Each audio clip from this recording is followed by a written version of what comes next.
everyone! I have already graduated, but I'm here for one more video for Baltic Aviation Academy. As usual, we gathered some questions from you and we will answer them today.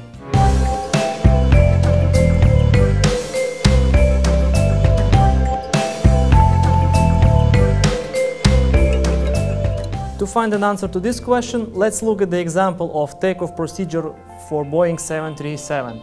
After rotation and liftoff, there are no actions below 400 feet above ground level, except gear up on positive rate and silence the warnings. At 400 feet, you need to select or just check your lateral navigation and continue climbing on takeoff safety speed V2 till your acceleration altitude.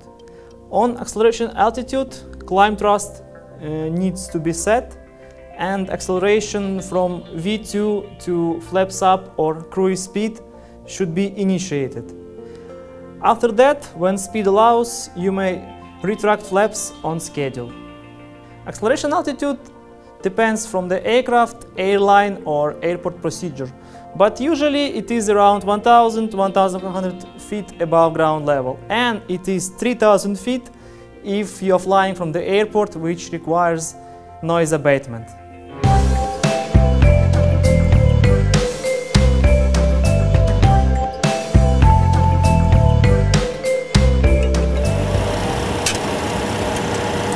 These are stabilizer trim wheels and they are spinning when stabilizer trim is in motion, so pilots can monitor it work.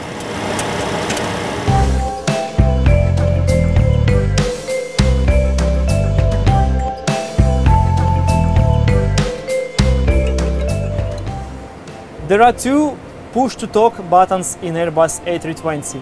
One is on a side stick and the second one is on a radio panel on a pedestal. Always choose wisely whom are you transmitting. Do not ask for coffee on ATC frequency, and of course do not request clearance for departure from your cabin attendants.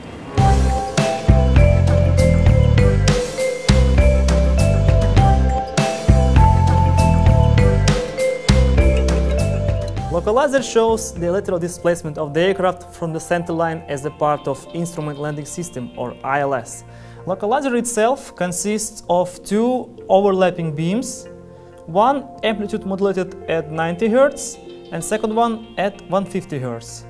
If there is more 90 Hz modulation than 150 Hz, needle is deflected to the right, giving us a fly right command.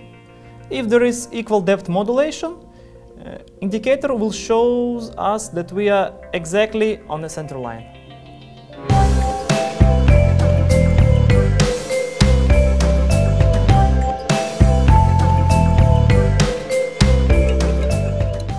Slats are aerodynamic surfaces on the leading edge of the wing, which, when deployed, allow the wing to operate at higher angle of attack. A higher coefficient of lift is produced as a result of angle of attack and speed. So, by deploying slats, an aircraft can fly at slower speeds or take off and land in shorter distances. They are usually used while landing or performing maneuvers which take the aircraft close to the stall, but are usually retracted in flight to minimize drag.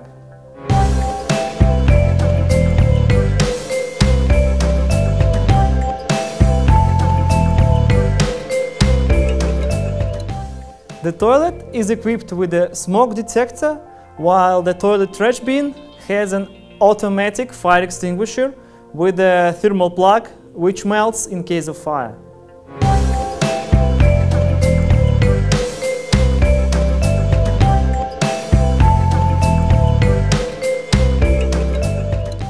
For every non-precision instrument approach, you have a chart.